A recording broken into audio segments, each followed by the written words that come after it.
Bom dia a todos, grande prazer estar aqui com vocês nesse evento da ProScore. Queria agradecer a Melissa, agradecer também a toda a equipe, a grande contribuição que esse evento dá, tanto para as empresas como para os profissionais da área. É um grande prazer aqui, estamos com um time campeão aqui, que vai falar sobre o uso dos scores no mundo, né? A modelagem. E o que é score? Poxa, tem tanta definição de score que eu também não vou querer inventar nenhuma hoje. Mas dizer para você que o score, na realidade, é a convergência de uma série de técnicas e tecnologias. Usa matemática, usa estatística, usa inteligência artificial, aprendizado de máquina, enfim. Tenta identificar o comportamento humano, né, através dos dados.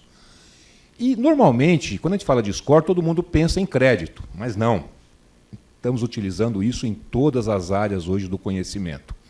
Essa história começou em 1956, nos Estados Unidos, quando os banqueiros acharam, né, que eles estavam muito dependentes dos recepcionistas, né, que davam crédito para os agricultores. Aí chamou lá dois caras de Stanford, né, um engenheiro e um matemático, e falou, poxa, como é que a gente sistematiza todo esse conhecimento? E aí começou o score. Bom, um desses caras se chamava Fair e o outro chamava Isaac. Bom, não preciso dizer o que aconteceu depois daí. Bom, mas para quem quiser também conhecer um pouquinho dessa história de score, né, tem coisas muito interessantes acontecendo no cinema, né? Então, quem tem streaming pode olhar e ver, né, o filme Moneyball, Privacidade Hackeada e A Era dos Dados. Esses três filmes contam muito sobre essa história toda. E a gente podia falar aqui, né, de como é que o score é aplicado no entretenimento, na saúde, enfim, em várias áreas. Mas o importante é que vocês entendam o seguinte, 75% das empresas hoje já utilizam algum tipo de score. Pode ser até que elas não saibam, mas utilizam, né? E, logo mais, 33% de todas as decisões de negócio vão estar considerando uma modelagem, enfim, alguma engenharia de algoritmos nas suas decisões. Esse é um mercado que movimenta mais de 200 bilhões de dólares por ano. É uma coisa importante. E para falar um pouquinho do que está acontecendo no mundo nessa área, eu tenho aqui um time campeão. Nós temos o Bruno Chan, que é cofundador da Credigo, temos o Roberto Duque, da Accenture, e o Sivan Roth, que é founder da Able. Acertei o nome? O nome suíço eu nem acertei. Então tá bom. Bom, gente, a gente vai ter um painel aqui bastante dinâmico, né? Temos muitas perguntas para fazer, entender como é que esse negócio está no mundo. A gente vai tentar aí responder as perguntas em 2, 3 minutos cada uma, mas nesse primeiro módulo eu vou passar aqui a palavra para o Bruno, para que você se apresente rapidamente, conte, né, da sua experiência, depois o Duque e depois o Silva, e a gente volta para as perguntas. Vamos lá? Vamos lá, obrigado pela apresentação, obrigado pelo evento e a oportunidade de estar aqui. Para falar de mim rapidinho, eu cresci aqui no Brasil, mas eu morei fora há muito tempo. Eu fiz faculdade nos Estados Unidos, depois me mudei para a China. Eu fui para a China em 2010 e naquela época a China não tinha essas coisas de WeChat, Alipay, toda essa tecnologia mobile que a gente vê hoje. E durante minha época na China até 2019 eu vi muita coisa acontecer, tanto do lado de consumidor, né, para usar esses aplicativos, que começaram a criar um score de crédito em cima do seu hábito de consumo, suas viagens, quem são seus amigos, como que você usa o seu dinheiro. E eu também trabalhei em Venture Capital, então eu olhei como um lado de business mesmo, como essas plataformas funcionam, o que é importante para variáveis de crédito lá na China, como que essas modelagens funcionam e as aplicações no dia a dia das pessoas lá na China, que eu acho que esse mercado chinês tem é bem avançado nesse sentido. Aí eu voltei para cá em 2019 para cofundar a Credigo, que na verdade a gente era para ser um aplicativo de gestão financeira, ajudar o consumidor brasileiro a gerenciar seu dinheiro, entender onde seu dinheiro está sendo gasto e ajudar na modelagem de crédito, ensinar as pessoas como funciona o score de crédito. E nesse ano de 2020 a gente deu uma pequena pivotada aí para ajudar empresas, fintechs, que fazem score, que dão crédito, a consumirem dados bancários dos usuários, que é muito na onda do Open Banking, para ajudar o sistema financeiro inteiro a oferecer produtos e serviços melhores. Bacana. Robert. Então vamos lá, Robert Duque, eu sou líder da prática de Applied Intelligence da Accenture aqui no Brasil há uns 4 anos. Applied Intelligence é dados analíticos, AI e automação.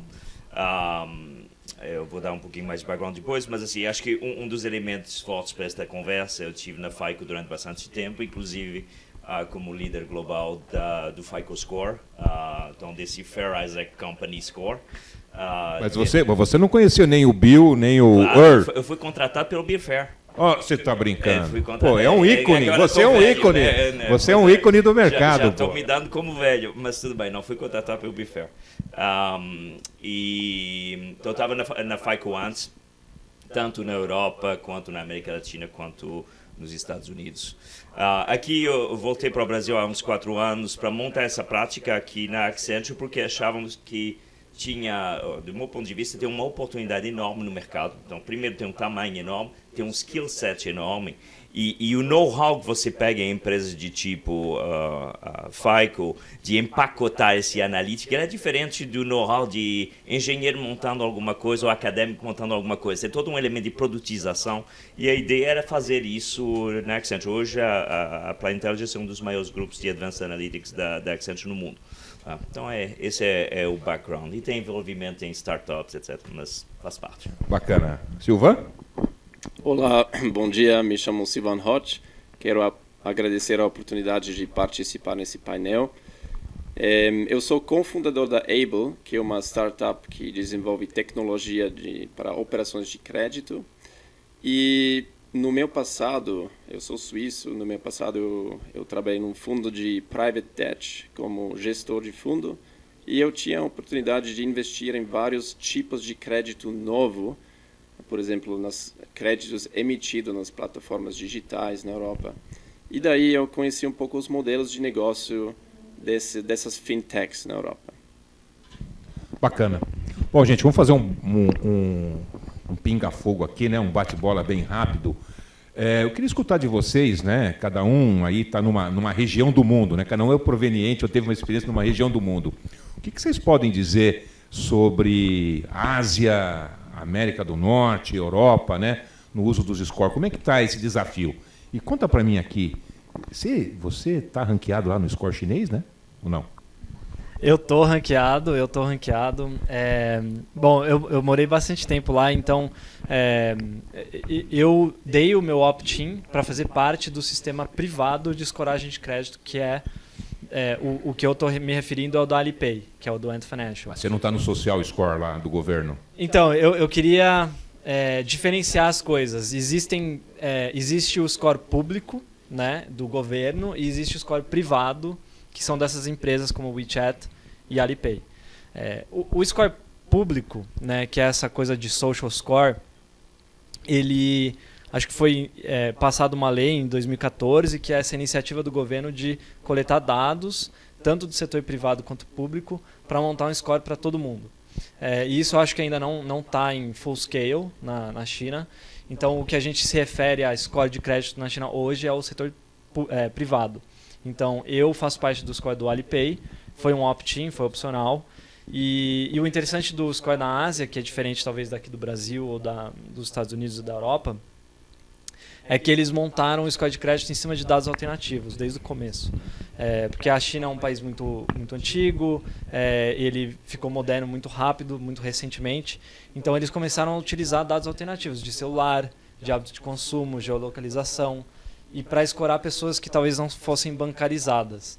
Então, a escoragem de crédito na China é um pouco diferente desses outros países, mas eu gosto, eu faço parte, eu tenho benefícios fazendo parte desse score, e eu vejo como uma iniciativa boa, tanto do privado quanto do público. E aí, Robert, depois que você contou essa grande novidade aí, que você andava sobre as águas, conta um pouquinho como é que é essa experiência. Sobre as asas. Eu não acho que seja sobre as águas, mas eu vou só te dar uma ideia sobre. Então, na parte de FICO Score, eu estive falando com o PBOC em 2010, porque o PBOC queria fazer o FICO Score para a população. A gente conversou muito internamente e acabou dizendo que não ia participar dessa conversa. E olhando o que está acontecendo hoje, acho que a FICO deve estar bem satisfeita de não ter feito. Acho que tem uns benefícios, sim. Acho que tem uns abusos que podem ser perigosos.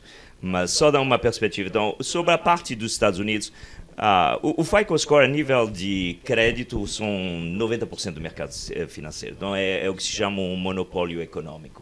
Tá? Então, a palavra monopólio, ela põe muita gente em perigo, mas é econômico, ou seja, o mercado demandou isso. E a empresa montou isso tudo. Então, isso é uma base, é um fundamento. Não quer dizer que é a solução para tudo. Acho que todas as instituições financeiras, todas as instituições de varejo, etc., agregam, fazem seus próprios modelos que são complementares. A questão desses scores mais gerais, eles são de complementaridade do que a instituição consegue fazer por si mesma. Então, acho que tem essa base muito forte e de evolução. O mercado, ele tem várias pequenas empresas e algumas maiores que começaram a desenvolver sobre outros tipos de fontes de dados.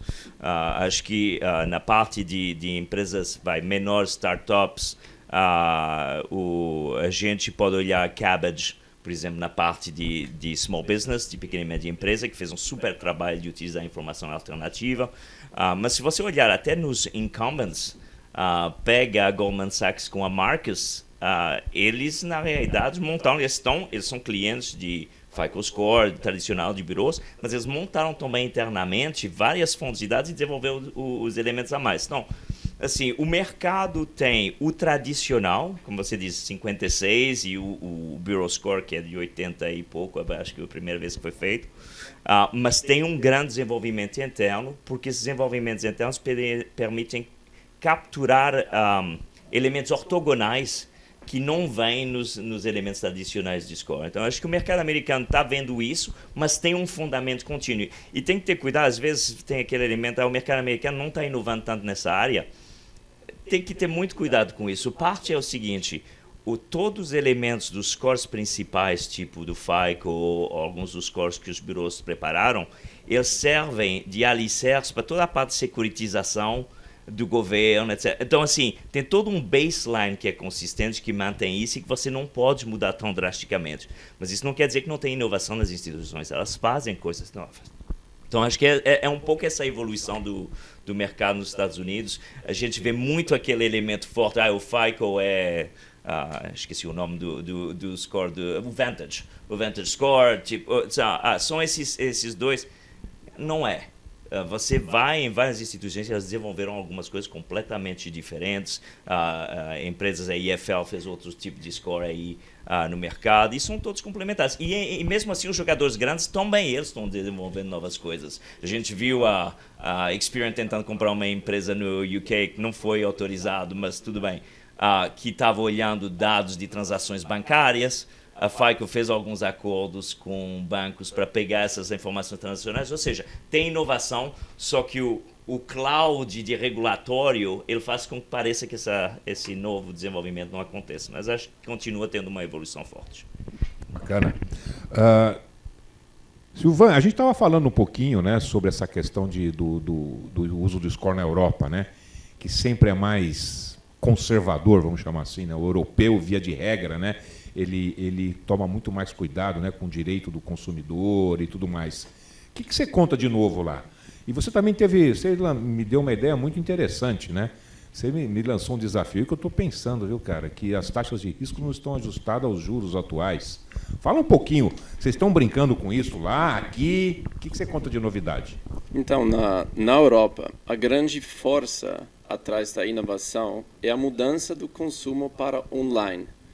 Agora, entre 10% e 20% das vendas do varejo estão acontecendo através das plataformas digitais, que é um nível bastante alto e comparável com a China ou os Estados Unidos. Isso cria um monte de dados comportamentais sobre os consumidores que estão sendo utilizados pelas novas fintechs e os bancos digitais, que trazem novas capacidades de avaliação de risco.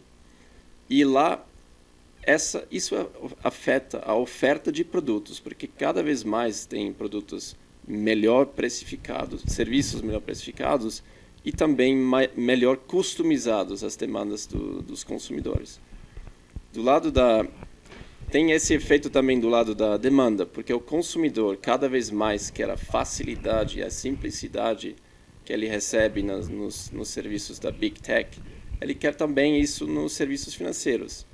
E os bancos tradicionais não conseguem, têm grandes dificuldades a acompanhar essas duas coisas. Mais dados e mudança de preferências dos consumidores.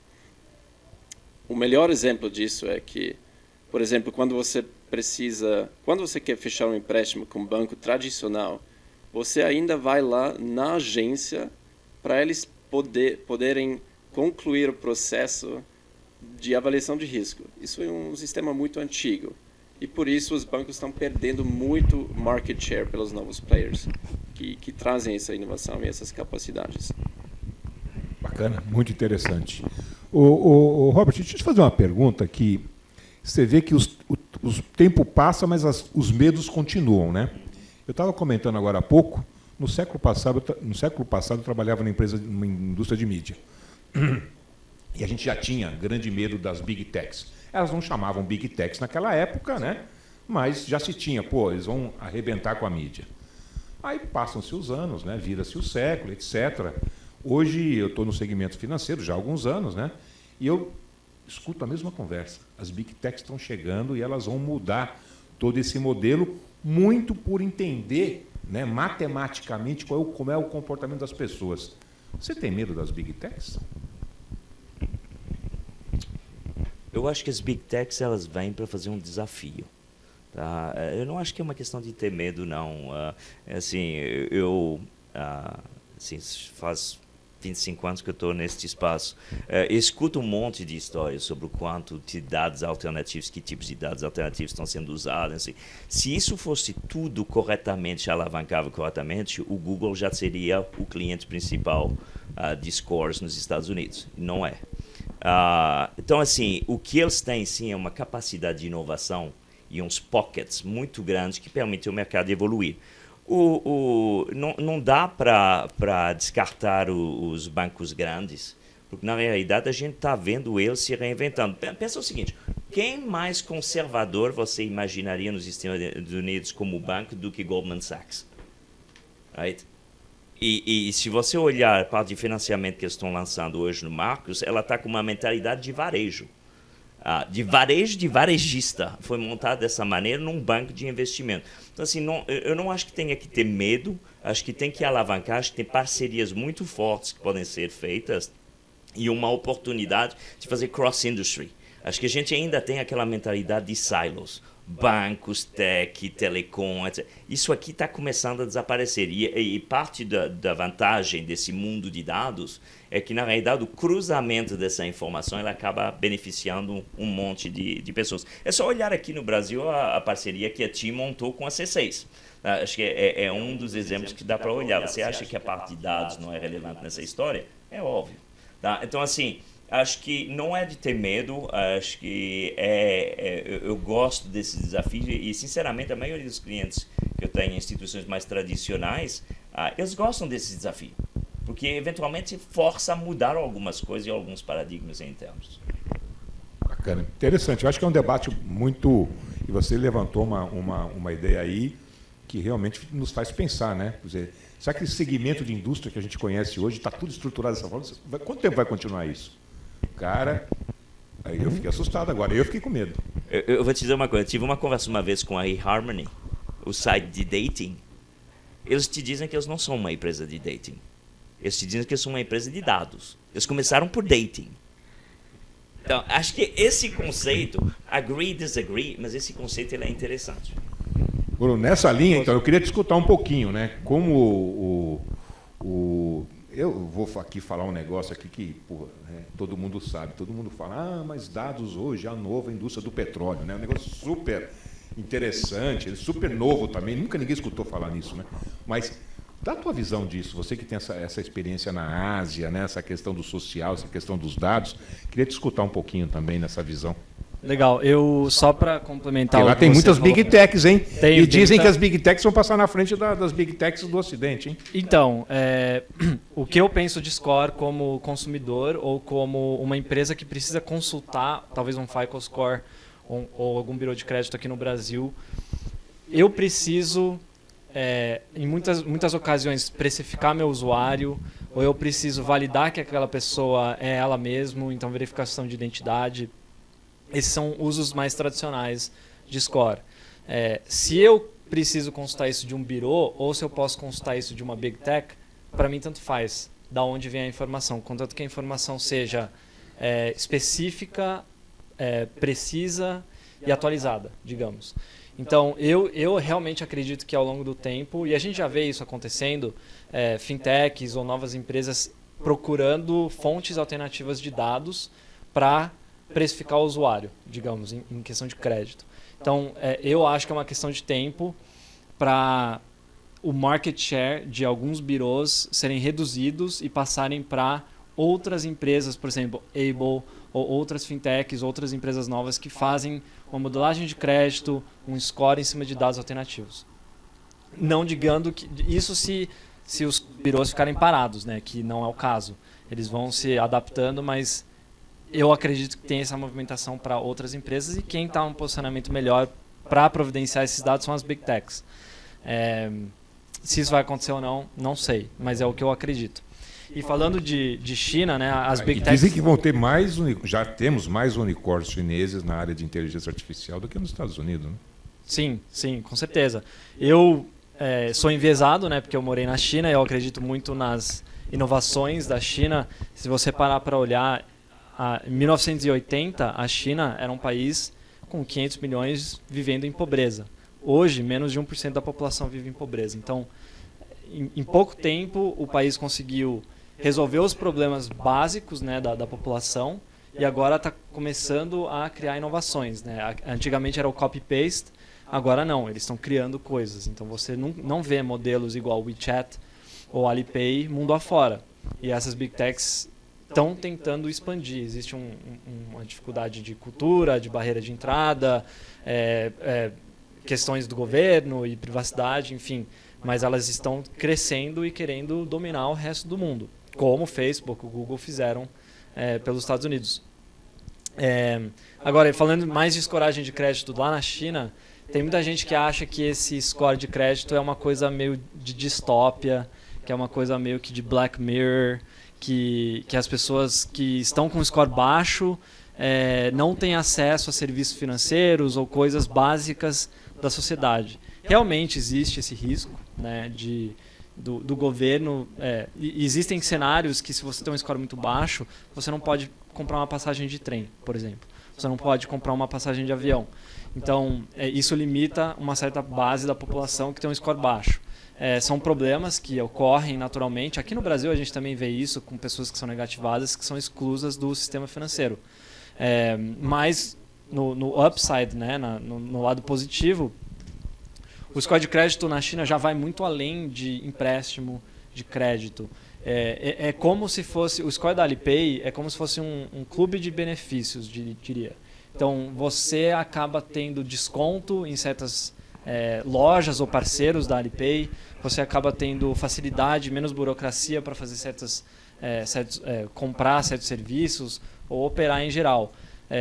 Eu tenho um sócio, né, o Stone, ele disse que se você quiser pegar um visto canadense, por exemplo, se o seu score da Alipay for alto o suficiente, você consegue fazer assim, rápido, sem burocracia. E isso é bom. Ele impacta as pessoas em um sentido que a gente não vê aqui hoje no Brasil. Não sei como funciona nos Estados Unidos, mas imagino que tem algum ângulo desse tipo também. Mas eu gosto muito dessa iniciativa das Big Techs, criando o seu próprio score em cima de todos os dados que eles coletam e dando benefício para o usuário final, que isso realmente é um incentivo para a pessoa participar, melhorar, etc. Sem dúvida.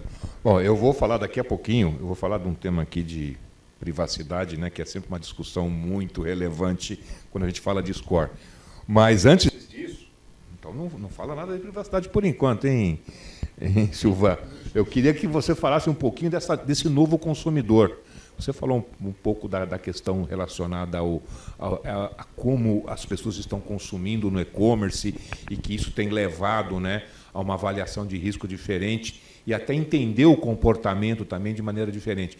Como é que isso acontece numa sociedade que é toda quadradinha, né, e toda regulada por tudo quanto é lado? Qual é a margem de manobra que existe hoje na Europa, né, para você trabalhar melhor essa questão do entendimento do consumo e do consumidor? Obrigado. Primeiro, eu acho que vale a pena ver que esse efeito de ofertas alternativas no mercado é muito grande mesmo. Hoje tem mais de 250 plataformas digitais de empréstimos na Europa. Há 10 anos atrás teve só algumas. E isso mostra que tem uma demanda e uma oferta. E no momento, o volume não é muito grande em comparação dos serviços financeiros que os bancos oferecem, mas a tendência é clara. Isso se enquadra muito bem agora com as novas leis que a gente vai falar sobre daqui a pouco, imagino. Mas as novas leis que se aplicam para cada país do mesmo jeito e que deixam menos espaço para criar as próprias regras, isso dá uma certa certeza para os consumidores e também para quem presta serviços. Qualquer lugar você está atuando na Europa, se você tem a licença de Digital Wallet na Lituânia, que é um país famoso por isso, você pode operar no resto da Europa. E isso é um grande passo para entregar os produtos até o consumidor final, que a gente observou na Europa. Legal, bacana. E agora, né, extrapolando um pouquinho, né, a questão do crédito, porque hoje, como eu falei, né, se usa modelagem score para tudo, né, na área médica, receituário, você vai escolher uma posição no avião, enfim, entretenimento, né? Localização, né? Geolocalização. Você está passando aqui, olha, eu vi que você gosta disso, então tem aquilo, uma oferta para você. Ou seja, nós temos privacidade. Como é que vocês veem esse trade-off entre privacidade e conveniência? Você citou agora um pouco, há pouco tempo, essa questão de que, poxa, eu não me incomodo de dar meus dados desde que isso se reverta em benefício. Como é que vocês entendem esse trade-off? Eu posso começar. Eu, inclusive, semana passada, ou há um tempo atrás, quando a gente conversou, eu disse que é uma coisa que eu realmente acredito, que as pessoas hoje preferem conveniência do que privacidade. Isso a gente vê em casos simples de fazer uma conta no Facebook ou no Instagram. Quantas pessoas leem termos de uso, política de privacidade? Eu não li. Eu acredito que quase ninguém aqui leu. Então as pessoas querem uma coisa que funcione para elas, que elas se sintam parte de um grupo, né? Que você não quer ser excluso daquele serviço que está todo mundo usando. E as pessoas não se importam muito com privacidade. Não dizendo que isso significa que privacidade não importa. A gente tem que trabalhar dados de uma forma correta, justa, e tem que ser transparente com o usuário. Mas as pessoas no dia a dia, eu acho que não se importam tanto com dados, com privacidade. Então, eu, no meu caso específico, quando eu digo que eu não me importo de abrir certos dados para ter um benefício na ponta, realmente, eu penso assim, se o meu dado... Você gosta da LGPD, não? Eu gosto da LGPD. A LGPD, na verdade, ela não é não está dificultando a operação de uma empresa como a minha, por exemplo, como a Credigo. O que ela está fazendo é oferecendo mais transparência para o usuário e dizendo exatamente como que os dados estão sendo utilizados, quais dados estão sendo utilizados.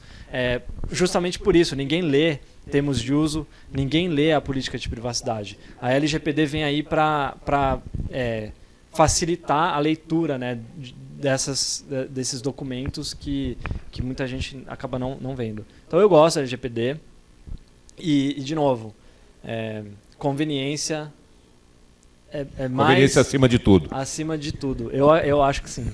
Então você não tem problema com o Big Brother, nem nenhum, tá tranquilo. Pode te rastrear. Não, a gente pode ter uma visão negativa, né, das coisas e falar que tem gente me olhando, sabe onde eu tô, etc.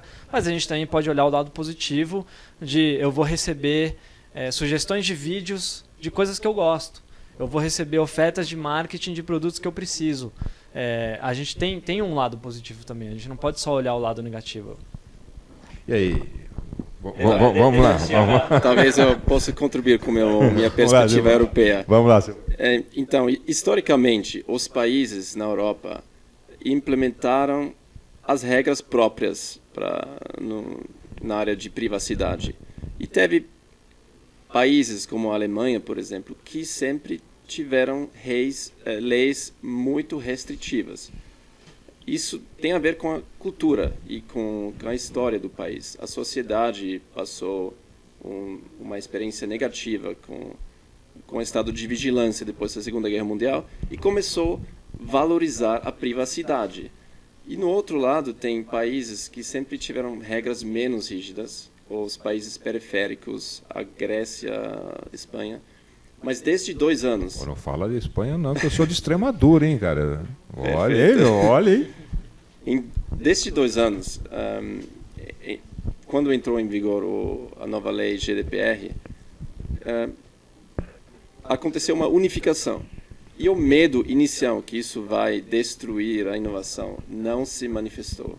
Não tem muitas evidências que as novas leis estão atropelando a inovação ou a conveniência do consumidor. Como o Bruno já explicou, as novas leis simplesmente exigem que as empresas fossem transparentes e recebem o consenso do consumidor antes de tratar os dados. Interessante. Mas eu quero ouvir a... Eu acho que eu sentei na cadeira correta, estou aqui entre os dois lados. Assim, eu tenho que fazer uns disclosures. Então, eu sou francês e americano, então já te dá.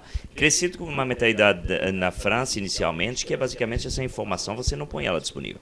Não faz muito tempo que a França tem alguma informação a mais do que cheques negativados na Banque de France. Tá? Mesma coisa na Alemanha com a chuva, pouca coisa. Eu tive na chuva há uns 5, 6 anos atrás, eu fiquei espantado, porque você vai para a Alemanha achando que você vai encontrar o state of the art. Nada. Não, exactly. Então, assim, acho que tem esse lado que, de um lado pessoal, olha as coisas. Do outro lado, até talvez o lado americano, e o fato de ter trabalhado na FICO, assim, vamos lá. Eu acho que a invenção do FICO Score, a invenção do score de crédito, é uma das maiores revoluções para incluir o consumidor na sociedade. Tá? Essa história de ter uma visão completamente objetiva do que está acontecendo, ela é essencial. Eu me lembro, a primeira vez que eu vim para o Brasil, eu vim fazer uma conferência na Febraban em 95.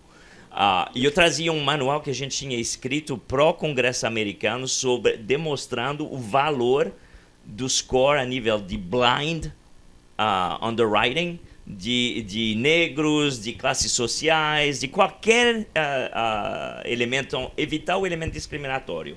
Então, acho que tem um elemento super importante e super relevante em relação a isso. A outra coisa é que não dá para ter uma visão total do que é privacidade e dizer essa visão de privacidade. Ela é diferente na China, ela é diferente na Europa, ela é diferente nos Estados Unidos. E isso é um elemento cultural. Tá? A minha irmã em Paris fica absolutamente insultada de ver o que a gente dá acesso no smartphone a nível dos dados quando a gente está fazendo essa aplicação. Nos Estados Unidos deu todo aquele ruído com a Verizon há uns anos atrás, passou um mês e ninguém mais lembrou de nada. E todo mundo continua fazendo o aceite. Então, assim, acho que tem um elemento cultural muito forte e tem um elemento realmente ligado ao que você pega versus o que você dá.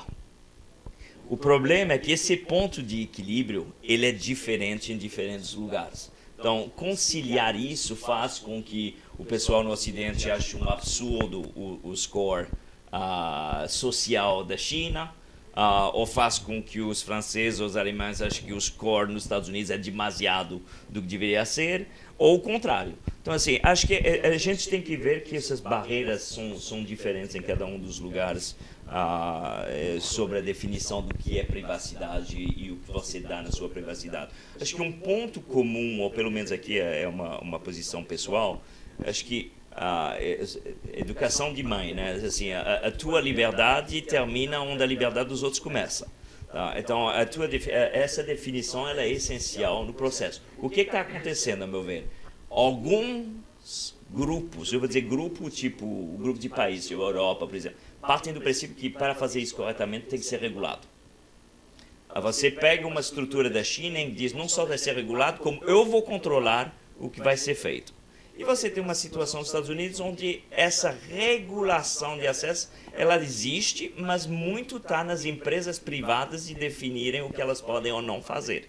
Tá? E isso vai mais além do score tradicional de crédito, vai para AI em particular, tem também um desenvolvimento nessa área. Então, acho que assim, a gente tem que olhar essa... talvez é a resposta de consultor, né? Tipo assim, depende. Mas realmente, acho que tem que olhar esses contextos. Não, é um prisma diferente. Eu queria falar um pouquinho de Brasil agora, né?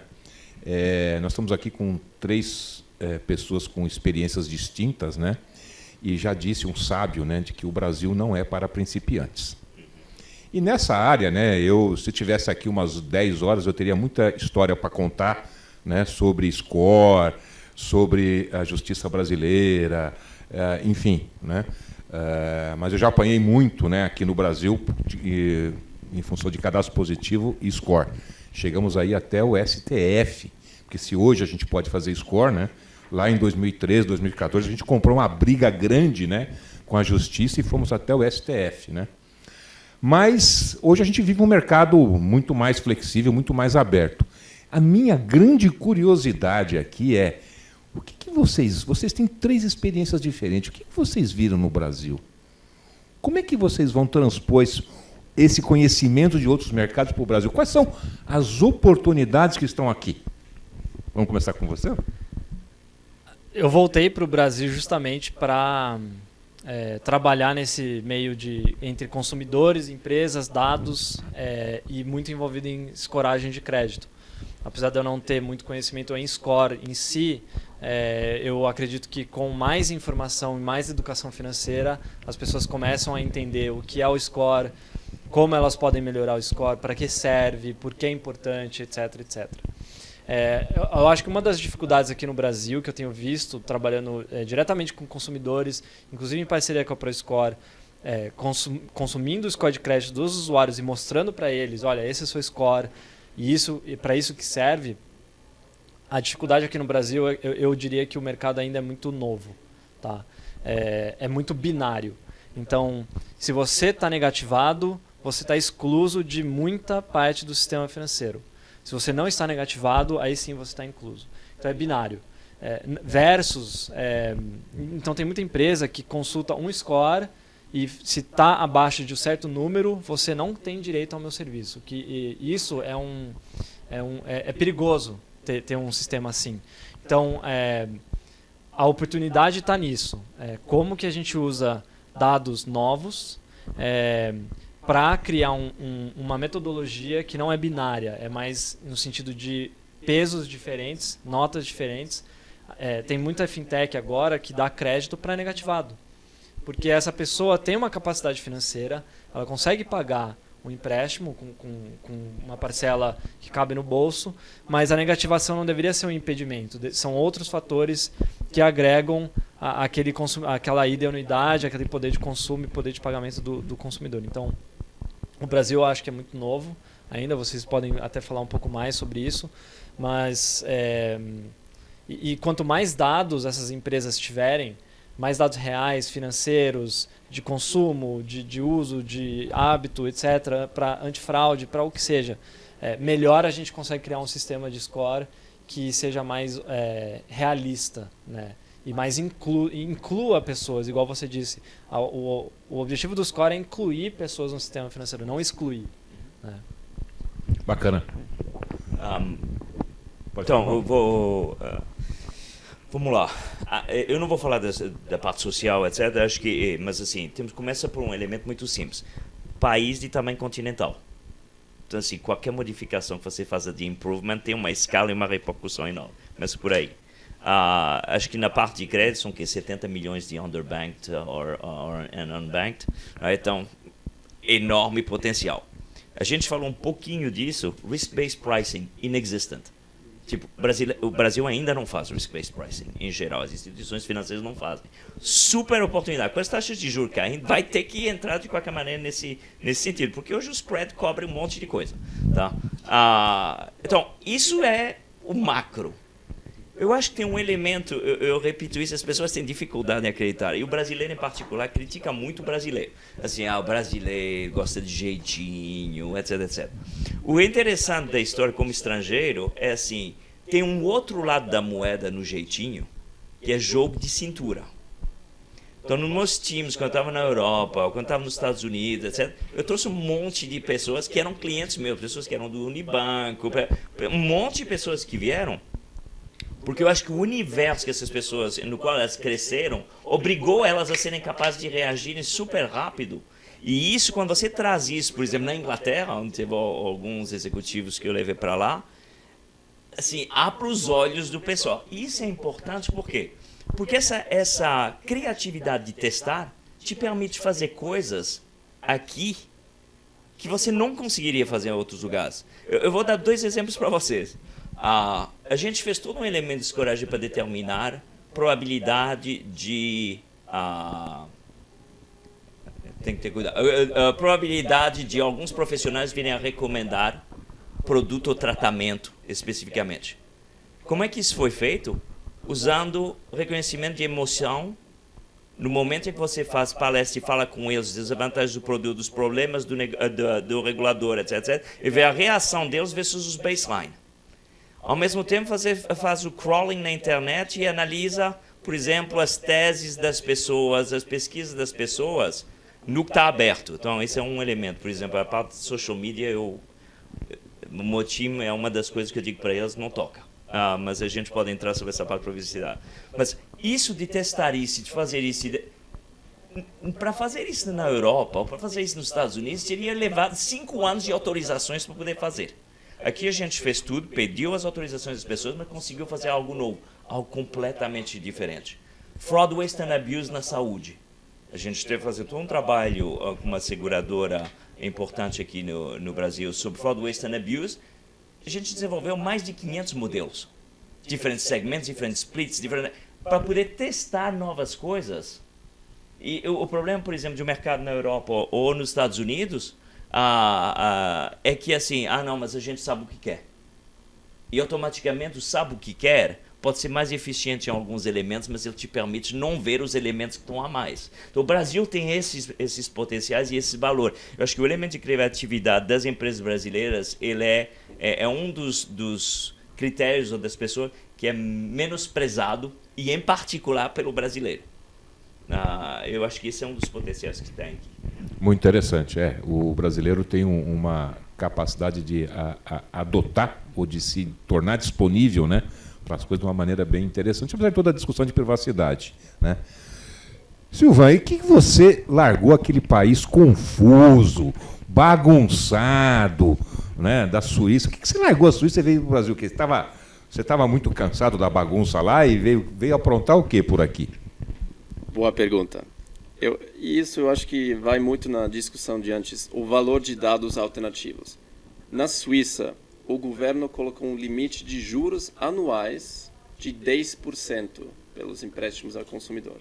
E no mercado assim, onde quase todo mundo tem uma conta bancária, serviços financeiros estão sendo precificados de uma forma competitiva, eu acho que a melhor fonte de informações para previsão de risco de crédito são os dados tradicionais mesmo, porque todo mundo tem um monte deles.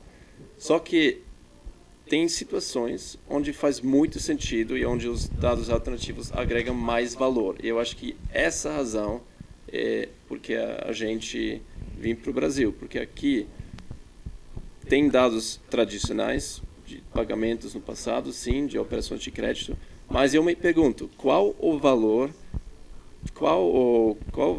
informativo desses dados? Porque, por exemplo, se na Suíça os juros fossem de 70%, 80%, 90% ao ano, quais seriam as taxas de inadimplência lá? E você, como operador que quer montar um negócio para emitir crédito,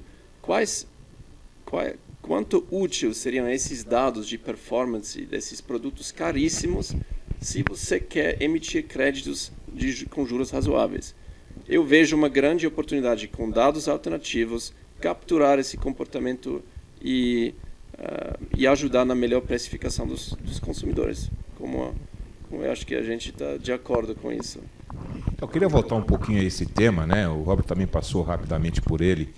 Eu tenho um carinho todo especial por inclusão financeira, inclusão social, ou fazer inclusão social através da inclusão financeira. E a gente começou uma série de projetos lá atrás, em 2010, né? Trazendo educação, trazendo esses feirões de negociação de dívida, né? Que depois foi amplamente utilizado por várias empresas. Mas eu queria escutar um pouquinho de vocês, né? Dentro desse contexto de Brasil, né? E dentro dessa diversidade e diversificação de mercados que a gente tem, né? Como é que vocês acham que toda essa questão do score, do entendimento dos dados do consumidor, pode ajudar a gente a ser uma sociedade mais justa? Queria escutar um pouquinho de vocês. Quem se arrisca? Então, eu vejo que empresas como a ProScore estão fazendo um ótimo trabalho bancarizar as pessoas utilizando esse tipo de dados alternativos. E, para mim, é uma questão de tempo quando todo mundo vai ter mais dados que podem ser usados para receber uma oferta de serviços financeiros mais precificado de uma forma mais justa. E eu vejo isso como a maior oportunidade no Brasil. Deixa talvez completar um pouquinho sobre isso. Acho que tem um elemento, e isso é válido em crédito, é válido em fraude, é válido em vários elementos. Que assim, no momento em que você está utilizando alguma coisa que está avaliando o teu consumidor, tem um dos elementos chave que se diz muito em fraude, que é assim, se você quer um bom controle de fraude, tem certeza que o teu consumidor sabe o que ele precisa fazer para se proteger de fraude. Então, acho que uma das coisas sobre essa inclusão é o quanto o consumidor sabe do que é o score. E eu apostaria um monte se a gente fizesse uma pesquisa no momento, a maioria do consumidor não sabe o que é. Tá. Uma das coisas, sinceramente, que a FICO fez bem na época foi essa parte de B2C, do MyFICO, de pôr na frente do consumidor o que é o score pelo qual ele está sendo avaliado e explicar, de fazer com que o conteúdo... Eu estava até rindo outro dia, porque eu liguei para o meu cartão da American Express, enquanto eu estava esperando, eles estavam dando todo o material da FICO sobre como é que o score é calculado. Tá? Assim, para o consumidor na espera. Acho que isso é um elemento que falta aqui. Fazendo isso, você faz com que as pessoas se deem conta do valor que isso traz no dia a dia para a integração delas. E isso é super importante. Então, acho que esse é o elemento. O outro elemento é o ser humano gosta de jogo. Então, uma das coisas que eu me lembro de ver há uns anos atrás, por exemplo, na Equifax, que eles tinham feito no aplicativo de consumidor, meio que tipo, outras pessoas que nem você na região, qual é o score que eles têm. E aí você consegue montar jogos de tipo, você pode ser o melhor, não pode ser o melhor. Quem fez isso muito bem, não foi em crédito, foi a Cloud, que foi adquirida depois pela... esqueci o nome deles, mas assim, que montaram um score de propensão a comprar produtos e fez jogo. E daí, sei lá, a Sony queria lançar um novo produto, pegava os influenciadores, punha aí o Ripple Effect, chegava. Mas aí o consumidor sabia. Eu acho que falta isso na integração das pessoas. Assim, com que o consumidor saiba e tenha a possibilidade de influenciar como é que isso funciona no dia a dia. E o elemento de educação, ele é essencial. Assim, Dorival, o meu time aqui na época tinha feito uma brincadeira para testar. Tínhamos montado um jogo, sabe esses jogos bestas, tipo, basicões na internet? Mas para você avançar de níveis, você tinha que responder alguns elementos de educação financeira. Então, assim, quanto é que você deveria estar poupando em função do que você ganha? Então, tem toda uma parte de explicação e depois o jogo vem uma pergunta. E aí você consegue passar o nível. E foi realmente algo muito básico a nível da lógica. Assim, em algumas semanas, milhares de pessoas entrando. A FAIC não continua investindo nisso, mas é para te mostrar que tem um apetite. E outra coisa, você vai se lembrar muito bem disso, quando a gente viu a virada de 2010, assim, o Brasil introduziu o tamanho de uma França na classe média. E essas pessoas, elas não... A maioria delas não sabe o que é um crédito rotativo. No melhor dos casos, sabiam o que é um CDC. 50 milhões de pessoas incluídas no mercado financeiro sem ter o mínimo de conhecimento. Exatamente. Então, acho que tem todo um trabalho aí que ainda precisa ser feito. É interessante a conversa, eu concordo com tudo que vocês falaram, inclusive parte de educação financeira, porque quando a gente, fazendo o aplicativo da CrediGo, que era direto com o consumidor, a gente via que as pessoas não sabiam o que era um score e quando conectava e via a pontuação, questionava e falava, mas o que é isso, como que eu melhoro, o que eu faço para... Por que é tão baixo, por que está tão alto? Então, a gente vê um movimento de birôs de crédito hoje tendo mais esse lado B2C, né, que antigamente era só B2B, eles providenciam serviços para empresas. Inclusive a ProScore tem essa coisa de gamificação, de um trajeto, né, que você segue para melhorar o seu score. Tem muito a ver com educação financeira, mas eu acho que também tem um ângulo de quão rápido eu posso melhorar o meu score e como que eu faço. Porque aqui no Brasil, talvez seja parecido nos Estados Unidos, se você é negativado, não importa o que você faça, você não vai passar de um teto ali.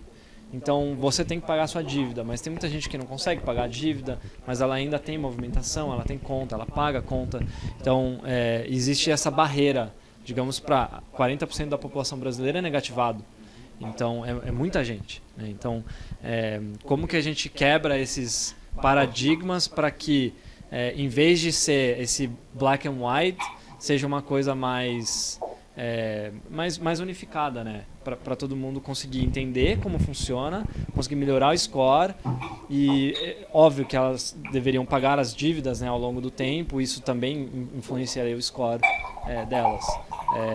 Bom, acho que é isso. Bacana. Bom, a gente está caminhando para o final, né? Mas acho que a gente tem um tempinho aí para mais uma ou duas perguntas. E eu vou juntar duas perguntas em uma só, né? E acho que elas são bastante interessantes. Eu me lembro quando eu morei um tempo nos Estados Unidos, a primeira coisa que eu tive que fazer nos Estados Unidos foi comprar um livro para ver como é que eu melhorava meu score. Primeiro, como é que eu teria o score, né? E depois, como é que eu melhorava meu score. Eu tenho esse livro guardado até hoje porque me ajudou bastante. Então, duas perguntas em uma. O que vocês acham, né, que o consumidor brasileiro que está recém-chegado a esse processo, né, precisa entender, né, para ter um score bom, para ser um cara reconhecido? E aí, independente de estar negativado ou não, né, enfim, que tipo de informação, de atributo ele tem que ter para ser considerado um cara bom, né? Sendo que o conceito de bom é meio subjetivo, né?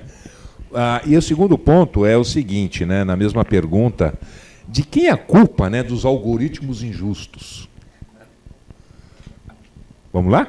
Podemos começar com o Silvan? Vamos lá? Na verdade, eu quero deixar essa pergunta para os especialistas do score brasileiro. Eu posso começar e aí você encerra. Pode.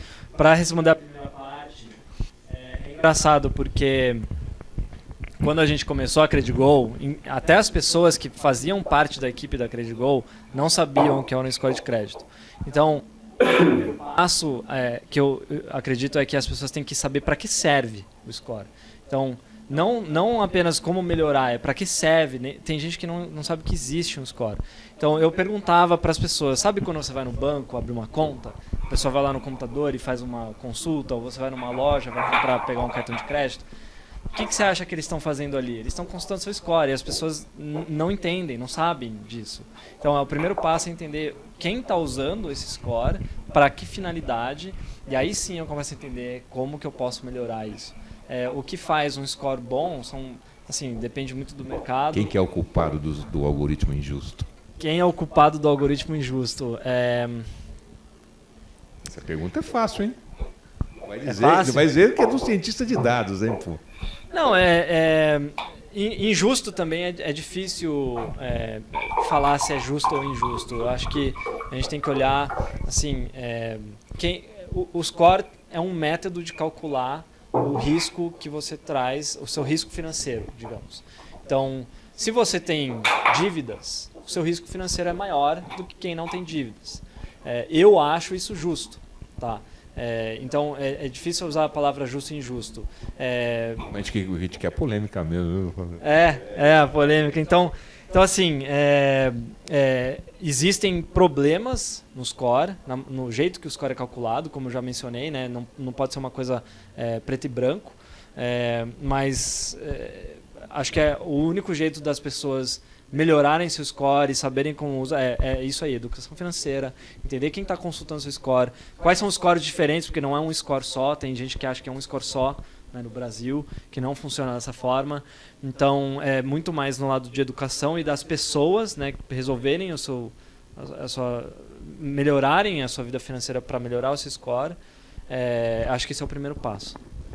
Talvez também, só para falar aqui rapidinho, a culpa de um algoritmo injusto, eu queria falar que qual a ideia dos algoritmos? Os algoritmos conseguem processar Big Data e, para a primeira vez, talvez, oferecer um score representativo da pessoa.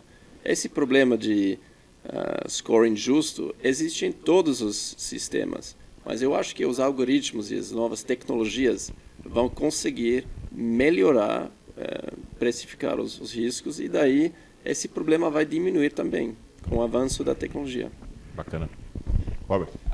Eu vou começar por uma anedota só para vocês terem uma base do que eu vou dizer depois. Em 2009, final de 2009, meu time e eu fomos no Congresso americano para testemunhar sobre as novas regulamentações e o que estava acontecendo. Então, assim, os bureaus, 3 bureaus e a gente lá. E em particular sobre o uso de score para underwriting de seguros de apólice de automóvel. A introdução do legislador, ela foi assim, eu vou tentar traduzir, é inadmissível que vocês venham aqui os 4 me dizer que informação de crédito tem qualquer coisa a ver com a maneira como eu dirijo e o nível de risco que se é criado. Começou assim a sessão, tá? E tem um monte de razões, de explicações, eu não vou nem entrar no como. Mas por que eu estou dizendo isso? Acho que um dos elementos importantes é o seguinte, e eu digo isso a todo o meu time em geral, e a maioria das pessoas fica surpresa por causa do que eu faço na vida. Mas data is not truth. Esse é o primeiro elemento. Tá? Dados não são verdade. E modelos não são realidade. Então começa já com esses 2 fundamentos do trabalho. Por que às vezes me preocupa ver algumas situações de startups sem falar uma dada, assim, eu faço tudo, eu pego todos os dados. Tudo bem, mas os dados que a gente diz que eles estão totalmente montados corretamente. Tá? Então, assim, o ponto que eu ia sobre isso é assim, acho que a injustiça do algoritmo, ela vem de vários elementos possíveis. Mas a questão é que o Silvan estava tocando assim, mas aí 80% ou 90% está correto e muito melhor do que se fosse manual. Então já começa por esse pequeno elemento. E o outro elemento é, esses sistemas têm que tomar em consideração o aspecto humano de o que você faz com esses scores. Em que momento você pede mais a informação porque ele está numa taxa que não está legal ou porque alguma variável não está fazendo sentido. Tá? Então, assim, não é um 0 ou 1. É sempre uma taxa de cinza. E se você partir do princípio que eu estava dando, data is not truth, ou dados não são verdade e modelos não são realidade, você sabe que tem uma margem aí que você precisa controlar. E é aí que vem os experts, as pessoas de serviços financeiros que conhecem crédito, pessoas de seguros, de fraude, do que seja, agregam esse outro elemento, mas é um ferramental extremamente importante na integração das pessoas na sociedade. Legal. Gente, eu estou sendo pressionado aqui para terminar esse negócio. A minha chefa Melissa é bravíssima, né? Ela não vai dar mais nenhum tempinho para nós. Poxa, eu teria muito mais perguntas aqui. Estão chegando algumas perguntas aqui bem interessantes, mas eu tenho que agradecer muito, né? Como disse o Guimarães Rosa, né? É se juntando com os bons que a gente vai ficando melhor. E é assim que eu saio daqui hoje, né, de ter podido compartilhar com vocês esse espaço aqui, e saio melhor, saio com mais informação, saio com algumas também questões para pensar, né? E eu espero que isso também tenha servido para vocês e tenha contribuído para vocês da mesma maneira que contribuiu para a minha pessoa. Agradeço aos nossos convidados, todos eles têm LinkedIn, do mesmo jeito que eu não faço PowerPoint, eu também não tenho LinkedIn, mas eles podem ser localizados no LinkedIn facilmente, tá? Agradeço vocês, agradeço mais uma vez a Melissa, a equipe da ProScore. Bom dia para todos.